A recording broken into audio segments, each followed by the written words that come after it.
किस प्रधानमंत्री के कार्यकाल में और किस संविधान संशोधन के द्वारा संविधान में दल बदल कानून का प्रावधान किया गया? दल बदल के आधार पर संसद सदस्यों की अयोग्यता का निर्धारण कौन करता है?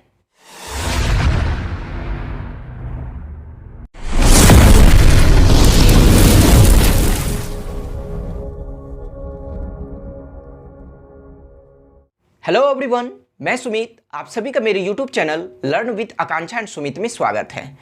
आज के क्लास में हम लोग दल बदल के आधार पर संसद सदस्यों की नियर्ता या अयोग्यता के बारे में पढ़ेंगे। पिछले क्लास में हम लोग अनुच्छेद 102 के तहत संसद सदस्यों की नियर्ता या अयोग्यता के बारे में पढ़े थे, लेकिन आज के क्लास में दल बदल के आधार पर संसद सदस्यों की नियर्ता या अयोग्यता के बारे में पढ़ेंगे। सबसे पहले बात करते हैं कि यह दल बदल क्या होता है, किसे कहते हैं दल बदल। तो देखिए, जब कोई व्यक्ति अपना दल बदल लेता है, अर्थात जब वह अपना पार्टी बदलकर दूसरे पार्टी में चला जाता है, तो उसे दल बदल कहा जाता है।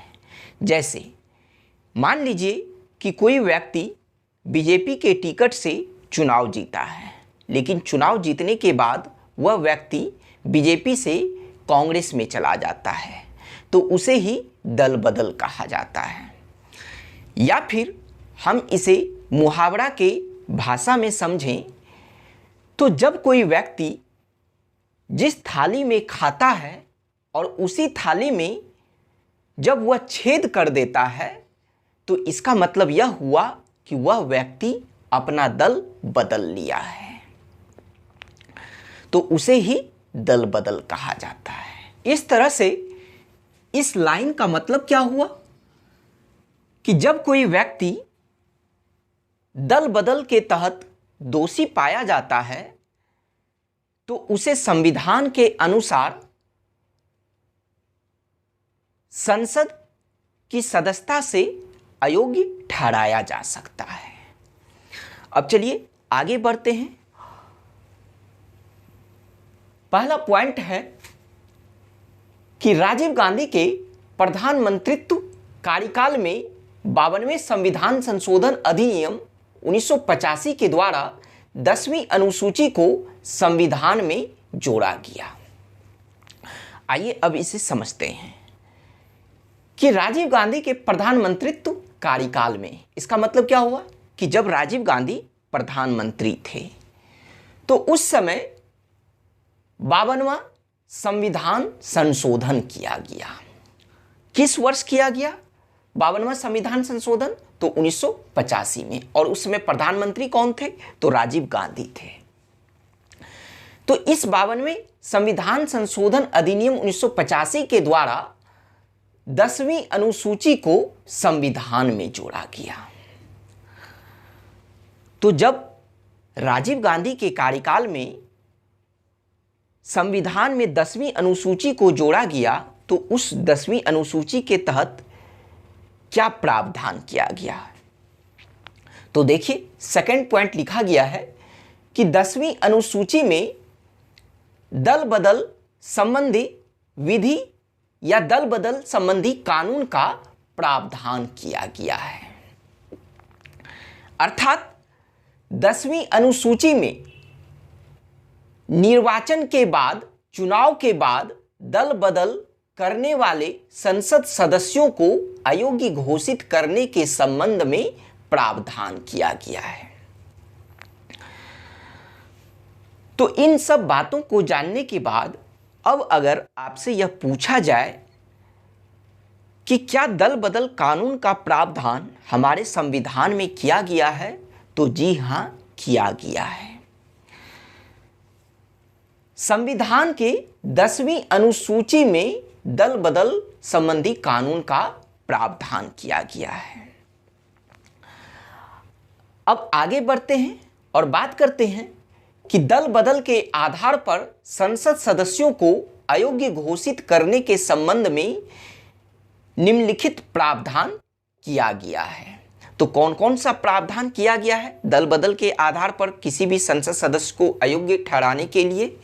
तो देखिए कुल 4 प्रावधान किया गया है। तो आइए एक एक करके इसे समझते हैं। सबसे पहला जो पॉइंट है कि यदि वह स्वेच्छा से उस राजनीतिक दल का त्याग कर देता है। वह कहने का मतलब कि जो व्यक्ति संसद का सदस्य है, ठीक है, तो यदि वह स्वेच्छा से उस राजनीतिक दल का त्याग कर देता है जिस दल के टिकट पर उसे चुना गया है। तो आइए इसे उदाहरण से समझते हैं कि मान लीजिए कि कोई व्यक्ति बीजेपी के टिकट से चुनाव जीता है, लेकिन उसके बाद वह अपनी स्वेच्छा से बीजेपी की सदस्यता का त्याग कर देता है, यानी अब वह बीजेपी का सदस्य नहीं रहता है। और यह जो त्याग किया अर्थात बीजेपी को जो उसने छोड़ दिया अपनी स्वेच्छा से छोड़ा। तो इस तरह से अगर उसने बीजेपी को छोड़ा है तो इसका मतलब जरूर है कि वह किसी न किसी दूसरे पार्टी में ही जाएगा। तो इसी वजह से उसे दल बदल का दोषी पाया जाता है। और जब वह उसे दल बदल का दोषी पाया जाता है इस आधार पर, तो उसे संसद की सदस्यता से अयोग्य ठहराया जाता है। अब चलिए बात करते हैं दूसरे पॉइंट की। यदि वह अपने राजनीतिक दल द्वारा दिए गए निर्देशों के विरुद्ध सदन में मतदान करता है या मतदान नहीं करता है, तो यह भी दल बदल का दोषी पाया जाता है, अर्थात इसे भी दल बदल कहा जाता है। आइए इसे भी एग्जाम्पल से समझते हैं कि फिर से मान लीजिए कि कोई व्यक्ति बीजेपी के टिकट से संसद का सदस्य है, ठीक है। अब मान लीजिए कि संसद में कोई भी विधेयक आता है और बीजेपी अपने उस संसद को निर्देश देता है कि आपको इस विधेयक पर मतदान करना है, लेकिन वह संसद सदस्य क्या करता है कि बीजेपी के निर्देशों का पालन नहीं करता है। जिस विधेयक पर उसे कहा गया कि आपको पक्ष में मतदान करना है, लेकिन वह क्या करता है, विपक्ष में मतदान कर देता है, अर्थात किसी दूसरे पार्टी के पक्ष में मतदान कर देता है। अपनी पार्टी के पक्ष में मतदान ना करके दूसरे पार्टी के पक्ष में मतदान कर देता है, या फिर वह मतदान ही नहीं करता है। तो इसका मतलब क्या है कि वह अपने पार्टी के निर्देशों का पालन नहीं कर रहा है। तो इसे भी दल बदल कहा जाता है और इस आधार पर उसे संसद की सदस्यता से अयोग्य ठहराया जा सकता है। अब चलिए बात करते हैं तीसरे पॉइंट की। यदि निर्दलीय चुना गया सदस्य किसी राजनीतिक दल में शामिल हो जाता है, तो इसे भी दल बदल कहा जाता है। मान लीजिए कि कोई व्यक्ति निर्दलीय चुनाव जीता है। कई बार आप लोग सुनते होंगे कि आपके क्षेत्र में यह व्यक्ति निर्दलीय खड़ा हुआ है, अर्थात उसे किसी भी पार्टी ने टिकट नहीं दिया है। तो जब किसी भी पार्टी ने टिकट नहीं दिया तो वह व्यक्ति खुद ही बिना किसी दल के समर्थन से ही खड़ा हो गया चुनाव में, तो उसे ही कहा जाता है निर्दलीय उम्मीदवार। तो मान लीजिए कि निर्दलीय उम्मीदवार के रूप में वह लोकसभा का चुनाव जीत जाता है और लोकसभा का सदस्य बन जाता है, अर्थात संसद का सदस्य बन जाता है। लेकिन चुनाव के बाद वह निर्दलीय सदस्य किसी राजनीतिक दल में शामिल हो जाता है।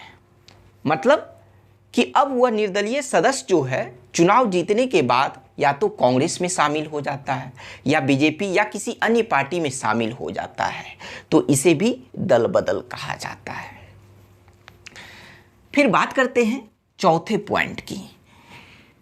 यदि कोई मनोनीत या नामित या नाम निर्देशित सदस्य, जिसे इंग्लिश में नॉमिनेटेड कहा जाता है, ठीक है, तो हम लोग पढ़ चुके हैं कि राष्ट्रपति को अधिकार है मनोनयन करने का।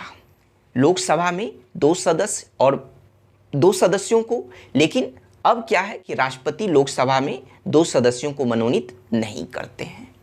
लेकिन फिर भी यहाँ जो पॉइंट लिखा गया है कि यदि कोई मनोनीत या नामित या नाम निर्देशित सदस्य शपथ ग्रहण के 6 महीने बाद किसी राजनीतिक दल में शामिल हो जाता है, ठीक है,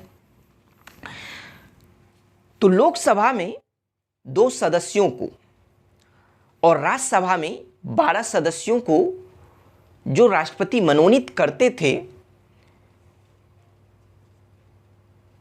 तो मनोनीत तो राष्ट्रपति करते थे, लेकिन वह सरकार की सलाह पर करते थे। तो अब मान लीजिए कि वह मनोनीत सदस्य जिस तिथि को शपथ ग्रहण करता है, लेकिन शपथ ग्रहण की तिथि से 6 महीने बाद वह किसी दूसरे राजनीतिक दल, मतलब किसी भी राजनीतिक दल में शामिल हो जाता है, तो उसे भी दल बदल कहा जाता है और इस आधार पर उसे संसद की सदस्यता से अयोग्य ठहराया जा सकता है। तो दल बदल के आधार पर संसद सदस्यों को अयोग्य घोषित करने के संबंध में यही 4 प्रावधान हैं। तो यह 4 प्रावधान कहां पर है? तो संविधान की 10वीं अनुसूची में है। अब चलिए बात करते हैं, यहां देखिए नोट करके लिखा गया है कि दल बदल के आधार पर संसद सदस्यों की अयोग्यता का निर्णय लोकसभा में अध्यक्ष और राज्यसभा में सभापति करता है। जबकि पिछले क्लास में हम लोग क्या पढ़े थे कि अनुच्छेद 102 के तहत संसद सदस्यों की अयोग्यता का निर्णय राष्ट्रपति करता है। किसकी सलाह पर? तो निर्वाचन आयोग की सलाह पर, और राष्ट्रपति का निर्णय अंतिम होता है। लेकिन जब दल बदल के आधार पर संसद सदस्यों की अयोग्यता का निर्णय लेने की जब बात आती है, तो इस आधार पर निर्णय कौन करता है? तो लोकसभा में लोकसभा का अध्यक्ष करता है, जबकि राज्यसभा में राज्यसभा का सभापति करता है। इसका क्या मतलब है? लोकसभा में लोकसभा का अध्यक्ष, अगर किसी लोकसभा सदस्य के अयोग्यता से संबंधित निर्णय लेना है तो वह लोकसभा का अध्यक्ष लेगा। अगर किसी राज्यसभा के सदस्य की अयोग्यता से संबंधित निर्णय लेना है तो वह राज्यसभा का सभापति लेगा।